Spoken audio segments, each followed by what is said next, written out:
Bear markets man parādīja to savu raksturu. Principā tādās situācijās lielākā daļā 90% īstenībā kaut kā, jā.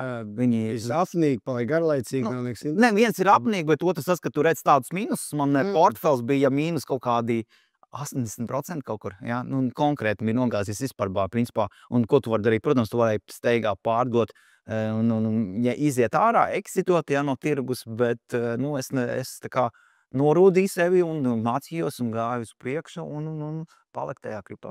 Alta, protams, jā, redzi, kā ir šobrīd vispārbā, kas bija, visi, kas šobrīd Trumpa tarifi, tas, protams, pamatīgi satricināja. Tas jau nav tikai kriptovalūta, viss stock markets, visi bondi, visa gāzās lejā, jā. Uz riskantās līnijas. Tieši tā, un šobrīd, jā, un bitcoins ir tā kā atpakaļ, kas ir svarīgi, arī bitcoin dominants, mēs redzam šobrīd bitcoin dominants kaut kāds 65%. Tas nozīmē to, ka, investori, uzticās vairāk uz drošākiem aktīviem, un alti, protams, ir riskantāki, jā, bet to, kad teikt, ka altsezona nebūs, tā tas nebūs, būs altsezona.